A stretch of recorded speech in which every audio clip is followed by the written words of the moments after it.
चीज बड़ी है मस्त और अखियों से गोली मारे। ना जाने कितने गानों को अपने बेहतरीन डांस मूव से एवरग्रीन बना चुकी रवीना टंडन। जी हाँ, वही रवीना टंडन। प्रोड्यूसर रवि टंडन की बेटी रवीना कभी भी फिल्मों में आना नहीं चाहती थी। हालांकि सलमान खान से अचानक हुई एक मुलाकात ने उनका ताउम्र फिल्मी दुनिया से रिश्ता जोड़ दिया। जी हाँ, रवीना सलमान खान की मिन्नतों पर फिल्मों में आई और रातों रात स्टार बन गई। रवीना की पॉपुलैरिटी को सिर्फ इस बात से आंका जा सकता है कि भारत पाकिस्तान के बिगड़ते रिश्ते और कारगिल युद्ध के दौरान पाकिस्तान तत्कालीन प्रधानमंत्री नवाज शरीफ रवीना के प्रशंसक हुआ करते थे। यही कारण था कि पाकिस्तान के हमले के जवाब में भारतीय वायुसेना ने रवीना का नाम लिखकर एक मिसाइल दागी थी। तो उनकी ज़िंदगी से जुड़े हम कुछ किस्से आपको बताएंगे। 22 साल बड़े ऋषि कपूर को पसंद करती थी, उनकी शादी से नाराज़ थी। 26 अक्टूबर 1972 को रवीना टंडन का जन्म बॉम्बे में हुआ। उनके पिता रवीना टंडन पॉपुलर प्रोड्यूसर थे। बचपन से ही फिल्मी हस्तियों का घर में आना जाना लगा रहता था। वो करीब 3 साल की थी जब उनके पिता ने ऋषि कपूर और नीतू कपूर के साथ फिल्म खेल खेल में बनाई थी। रवीना ऋषि कपूर को इतना पसंद करती थी कि उनके आगे पीछे घूमा करती थी। इसके बाद 1989 में ऋषि कपूर ने फिर उनके पिता की फिल्म झूठा कहीं का में फिल्म में काम किया। सिमी ग्रेवाल के चैट शो में रवीना ने बताया कि ऋषि को भी वो काफ़ी पसंद थी। जब भी वो लंदन जाते तो रवीना को अपने साथ ले जाते। ऐसे में जब 1980 में ऋषि कपूर ने नीतू सिंह से शादी की तो रवीना को बहुत बुरा लगा। वो इस कदर नाराज़ हो गई कि उन्हें मनाने के लिए ऋषि कपूर ने लंदन में उनके लिए बोलने वाली डॉल खरीदी थी। इसके बाद जब उनकी शादी हुई तो रवीना पूरी शादी में नाराज़ घूमती रहीं। ऋषि कपूर नीतू सिंह की शादी की एक तस्वीर है जिसमें रवीना उनके साथ दिखी। किस्सा नंबर 2, 14 साल की उम्र में हुआ था भाई के दोस्त से प्यार। जी हाँ दोस्तों, रवीना टंडन महज 14 साल की थी जब उन्हें अपने भाई के एक दोस्त से प्यार हो गया।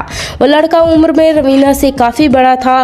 वो रोज़ कॉलेज जाता था और रवीना छत पर बैठकर उसके लौटने का इंतज़ार करती थी। इंतज़ार में वो पंकज उधास के गाने सुना करती थी। जब भी वो लड़का रवीना के भाई से मिलने घर आता था तो उसे बस निहारा करती थी। एक दिन रवीना उस लड़के से बात करने के लिए अपने भाई के कमरे में चली गई, लेकिन उस लड़के ने सीधे उनकी चोटी पकड़ ली और मजाक उड़ाते हुए कहा, मोटी कैसी हो। उस लड़के का ऐसा रिएक्शन मिलने पर रवीना टंडन बुरी तरह से टूट गई और उन्होंने वजन कम करने की ठान ली। वो रोज़ टहलने जाया करती थी जिससे एक दिन उस लड़के को पतली होकर जवाब दे सके। 2 साल बाद रवीना ने खुद को काफ़ी बदल दिया। 16 साल की उम्र में रवीना बेहद खूबसूरत लगने लगी थी। एक दिन उसी लड़के ने उनसे डेट पर चलने को कहा। उस लड़के से वो 3 इंच लंबी हो चुकी थी। रवीना ने उस लड़के को जवाब देते हुए कहा, मैंने तो वजन कम कर लिया, लेकिन तुम अपनी हाइट का क्या करोगे। ये मज़ेदार किस्सा खुद रवीना ने सिमी ग्रेवाल के चैट शो में हुई बातचीत के दौरान सुनाया था। किस्सा नंबर 3, बस में बूढ़े आदमी ने की थी बदतमीजी, एक भले आदमी ने की थी मदद। रवीना टंडन के पिता बड़े प्रोड्यूसर थे तो उन्हें बचपन से ही लग्जरी ज़िंदगी मिली है। जूहू के जमनाबाई नर्सरी स्कूल में पढ़ाई के दौरान वो ड्राइवर के साथ स्कूल जाती थी। जैसे ही उन्होंने मीठीबाई कॉलेज में दाखिला लिया तो पिता के कहने पर वो पब्लिक ट्रांसपोर्ट से सफ़र करने लगी। सिमी ग्रेवाल को बताए गए किस्से के अनुसार एक दिन रवीना बस से अपने कॉलेज जा रही थी कि एक बूढ़ा व्यक्ति उनके बाजू वाली सीट पर आकर बैठ गया। वो शख्स धीरे धीरे रवीना के करीब आने लगा और उन्हें असहज महसूस करवाने लगा। रवीना इतनी शर्मीली थी कि पलटकर जवाब नहीं दे सकी, लेकिन पास खड़ा एक आदमी लगातार उस बूढ़े आदमी की हरकतें नोटिस कर रहा था। जैसे ही सांता क्रूज बस स्टॉप पर बस रुकी तो उस आदमी ने उस बूढ़े की कॉलर पकड़ ली और चिल्लाते हुए कहा, क्या कर रहे हो बच्ची के साथ? वो बेचारी कुछ कह नहीं रही है तो तुम ये सब क्या कर रहे हो? इतना कहते ही लोगों ने उस आदमी की पिटाई शुरू कर दी। ये सब देखकर रवीना बहुत सहम गई और वहीं खड़े खड़े रोने लगी। किस्सा 4 बताती हैं कि मजबूरी में मॉडल बनी। सलमान खान ऑफिस के नीचे आकर कहने लगे और हीरोइन बनने की मिन्नतें की। मीठी बाई कॉलेज से पढ़ाई पूरी करने के बाद Raveena Tandon Genesis PR company में फोटोग्राफर प्रहलाद कक्कड़ के पास इंटर्नशिप करने लगी। Kiran Juneja online chat show Inside Talk में रवीना ने बताया कि एक दिन वह कंपनी की एक मॉडल अचानक कहीं चली गई और स्टूडियो में एक अर्जेंट फोटो शूट होना था। ऐसे में फोटोग्राफर और डायरेक्टर शांतनु सोरे ने रवीना से मदद मांगी। रवीना ने उनके लिए एक फोटो शूट किया था जो काफ़ी चर्चा में रहा। उन तस्वीरों की बदौलत रवीना को कई फिल्मों के ऑफर मिले, लेकिन वो कभी फिल्मों में काम करना नहीं चाहती थी। जब रवीना एक के बाद एक ऑफर ठुकराने लगी तो फोटोग्राफर प्रहलाद कक्कड़ ने उन्हें समझाया कि हजारों लड़कियां इस ऑफर का सालों इंतजार करती हैं और तुम फिल्में ठुकरा रही हो, लेकिन रवीना नहीं मानी। एक दिन रवीना के पास उनके बंटी नाम के दोस्त का कॉल आया। बंटी ने रवीना की इमरजेंसी में ऑफिस के नीचे मिलने बुलाया। जब वो नीचे पहुंची तो देखा बंटी सलमान खान के साथ उनसे मिलने आया था। उसने दोनों का मीटअप करवाया और कहा ये एक हीरोइन की तलाश में है और मैंने तुम्हारा नाम सुझाया है। उस समय सलमान जीपी सिप्पी की फिल्म पत्थर के फूल में काम कर रहे थे। उन्हें उस फिल्म के लिए नए चेहरे की तलाश थी। शुरुआत में रवीना ने इनकार कर दिया, लेकिन उनके दोस्तों ने उन्हें मना लिया। रवीना के ग्रुप की लड़कियों ने उनसे कहा कि अगर फिल्मों में काम नहीं करना चाहती तो मत करना, लेकिन बस एक ये फिल्म कर लो। इस तरह रवीना टंडन ने फिल्मों में एंट्री करने का फैसला किया। किस्सा 5 बताती हैं कि पहली फिल्म के सेट पर सिर के बल गिरने से हो गई थी बेहोश। फिल्म पत्थर के फूल करने की हामी भरने के अगले ही दिन जीपी सिप्पी ने रवीना के साथ शूटिंग शुरू कर दी। रवीना ने कभी भी एक्टिंग की कोई ट्रेनिंग तो ली नहीं थी, इसके बावजूद उनका दमदार अभिनय सेट पर हर किसी को पसंद आता था। सलमान और टीम के साथ मुंबई के नरीमन पॉइंट पर फिल्म के गाने कभी तू छलिया लगता है, तू छलिया लगता है, कभी दीवाना लगता है की शूटिंग कर रही थी। सीन के मुताबिक उन्हें स्केट में आना था, लेकिन उन्हें स्केटिंग नहीं आती थी। जब भी उन्होंने स्केट बोर्ड इस्तेमाल किया तो वो गिर गई। जब धीरे धीरे शूटिंग देखने वालों की भीड़ लगने लगी तो रवीना को सबके सामने शूटिंग करने में शर्मिंदगी होने लगी।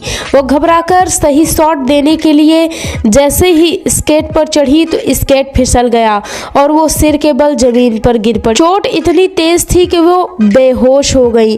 कुछ समय बाद जब उनकी आंखें खुली तो सलमान खान सामने बैठे बस उनका नाम ले रहे थे। वहीं कुछ लोग उनके चेहरे पर पानी डाल रहे थे। सलमान ने जब देखा कि रवीना डरी हुई है तो वो बच्चों की तरह उन्हें बहलाने लगे और कहा कुछ नहीं हुआ, चींटी मरी चींटी मरी। ये सुनकर रवीना जोर जोर से हंसने लगी।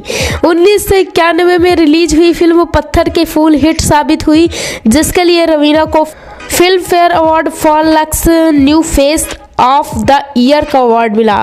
एक ही फिल्म से रवीना रातों रात स्टार बन गई और उन्होंने आगे मोहरा, दिलवाले, लाडला, आतिश, अंदाज, अपना अपना जैसी कई हिट फिल्में दी। 1994 में रिलीज हुई फिल्म मोहरा ने रवीना को टॉप एक्ट्रेस के बीच ला खड़ा कर दिया। टिप टिप बरसा पानी, ये काश ही हम और तू चीज बड़ी है मस्त मस्त इतना फेमस हुआ कि इसे आज भी सुना और देखा जाता है। इनमें से 2 गानों के रीमेक मशीन 2017 और सूर्यवंशी 2021 भी बन चुके हैं। इसके बाद से ही रवीना को मस्त मस्त गर्ल के नाम से पहचाना जाने लगा। किस्सा नंबर 6 बताती हैं कि डेट के लिए इनकार किया तो अक्षय कुमार ने सीधे शादी का प्रस्ताव किया। प्रपोज कर दिया मुझे और फार्म हाउस में की थी सगाई। 1994 में फिल्म मोहरा में रवीना टंडन ने पहली बार अक्षय कुमार के साथ काम किया। साथ काम करते करते दोनों की दोस्ती हो गई। सिमी ग्रेवाल के चैट शो में रवीना टंडन ने बताया कि एक दिन अचानक अक्षय कुमार ने रवीना को डेट पर चलने को कहा। ये सुनकर रवीना ने साफ इनकार कर दिया और कहा मैं किसी अफेयर और डेट के लिए तैयार नहीं। यह सुनकर अक्षय ने उनसे कहा था, तुम्हें ऐसा क्यों लगता है कि मैं तुम्हारे साथ सिर्फ अफेयर करना चाहता हूँ? तुम ऐसी लड़की हो जिससे मैं शादी करना चाहता हूँ। ये सुनकर रवीना ने कहा, क्या तुम जानते हो कि क्या कह रहे हो? इस पर जवाब मिला, हाँ मैं कल ही जाकर तुम्हारे डैड से बात करूंगा। कुछ समय बाद वाकई अक्षय कुमार ने रवीना टंडन के पिता से बात की। इसके बाद उनके पेरेंट्स भी दिल्ली से मुंबई आ गए और दोनों परिवारों में शादी तय कर दी। रवीना हमेशा से शादी कर घर बसाना चाहती थी। ऐसे में जब उनकी शादी तय हुई तो उन्होंने फिल्मों में काम करना छोड़ दिया। उन्होंने 19 अप्रैल 1995 को अपने फार्म हाउस में सगाई कर ली। उस सगाई सेरेमनी में कई लोग शामिल हुए। हालांकि ज़्यादातर लोगों को लगा कि वो सिर्फ सगाई नहीं बल्कि शादी थी, क्योंकि वहाँ पंडित ने मंत्र पढ़े और अक्षय के परिवार वालों ने रवीना को लाल चुनरी पहनाई। हालांकि चैट शो में रवीना ने साफ किया कि वो दरअसल शादी नहीं बल्कि सिर्फ सगाई थी। रवीना टंडन ने सभी फिल्मों में काम करना छोड़ दिया और सभी प्रोड्यूसर्स के पैसे लौटा दिए। हालांकि महज 6 महीने बाद ही उनके रिश्ते में दरार आ गई। उसी समय खबरें यह भी आई कि सगाई होने के बावजूद अक्षय और शिल्पा शेट्टी के अफेयर की खबरें आ रही थी, जो उनकी सगाई टूटने का कारण बनी। सगाई टूटने के 2 साल बाद रवीना ने फिर से फिल्मों में वापसी कर ली और जिद्दी सलाखें, आंटी नंबर 1, दूल्हे राजा जैसी हिट फिल्में दी। किस्सा नंबर 7, पाकिस्तान ने की थी रवीना टंडन को पाकिस्तान भेजने की डिमांड। 1999 में भारत पाकिस्तान के बीच हुए कारगिल युद्ध में कई भारतीय सैनिक शहीद हुए थे। जब भारतीय सैनिकों ने पाकिस्तान में शहीद हुए भारतीय सैनिकों के शव मांगे तो पाकिस्तानी फौज ने इसके जवाब में कहा कि रवीना टंडन और माधुरी दीक्षित को पाकिस्तान भेजो, इसके बदले हम शव भेज देंगे।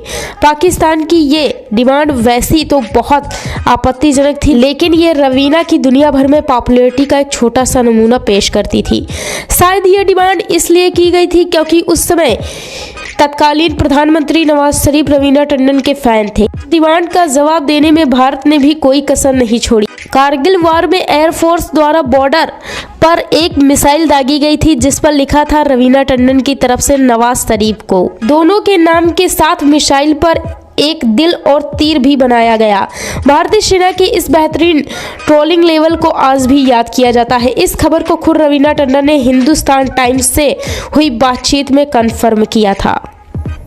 किस्सा नंबर 8, फ्यूचर हस्बैंड अनिल ठडानी को वैलेंटाइन डे पर देखा, पता चला किसी और को डेट कर रहे हैं। पहले लहरे रेट्रो के यूट्यूब चैनल पर दिए गए एक इंटरव्यू में रवीना टंडन अपने पति अनिल ठडानी से हुई पहली मुलाकात और रिश्ते पर बात करती हैं। रवीना के अनुसार साल 2001 में वो अपने सिंगल दोस्तों के साथ वैलेंटाइन डे पर सेलिब्रेट करने निकली थी। एक क्लब में पहुंची तो उनकी नज़र एक लड़के पर पड़ी जो अपने दोस्तों के साथ वैलेंटाइन डे पर सेलिब्रेट कर रहा था। रवीना ने तुरंत अपने पास बैठे मनीष मल्होत्रा से पूछा कि सामने बैठा शख्स कौन है। मनीष ने हैरानी से जवाब दिया, क्या तुम इनको जानती नहीं? हम एक ही इंडस्ट्री के हैं। रवीना ने आगे कहा, नहीं मैं इसे नहीं जानती। इस पर मनीष ने कहा, ये अजीब बात है क्योंकि इसने ही तुम्हारी पहली फिल्म पत्थर के फूल डिस्ट्रीब्यूट की थी। दरअसल वो शख्स कोई और नहीं बल्कि फिल्म डिस्ट्रीब्यूटर अनिल ठडानी थे। उस समय ही रवीना को पता चला कि अनिल तलाकशुदा हैं और उस समय लंदन की किसी लड़की के साथ रिलेशनशिप में थे। इस मुलाकात के 2 साल बाद 4 अगस्त 2023 को रवीना और अनिल की फिर मुलाकात हुई। उस समय रवीना ने फिल्म स्टैंड अप प्रोड्यूस की थी जिसके डिस्ट्रीब्यूटर अनिल ही थे। चंद मुलाकातों के बाद दोनों करीब आ गए और 2 महीनों के रिश्ते के बाद दोनों ने 2 नवंबर 2003 में सगाई कर ली। अनिल से शादी करने के लिए रवीना ने उनके सामने खास शर्त रख दी कि वो शर्त थी कि अनिल को रवीना के साथ साथ उनकी 2 गोद ली हुई बेटियों यानी छाया पूजा के साथ उनके पालतू कुत्ते को भी अपनाना पड़ेगा। जाहिर है अनिल ने सारी शर्तें मान ली और दोनों ने 22 जनवरी 2004 को शादी रचा ली। इस शादी से रवीना को 2 बच्चे, बेटी राशा और बेटी रणबीर वर्धन हैं। शादी के बाद से ही रवीना टंडन ने फिल्मों से दूरी बना ली। वो सैंडविच मात्र जैसी चंद फिल्मों में ही दिखीं। सालों बाद अब रवीना टंडन ने 2022 में रिलीज हुई KGF 2 में दमदार वापसी की। जल्द ही वो फिल्म घुड़चढ़ी में दिखाई देंगी। फिल्म 1 फ्राइडे 90 से इसी साल रवीना OTT डेब्यू भी कर रही हैं। Thanks for watching.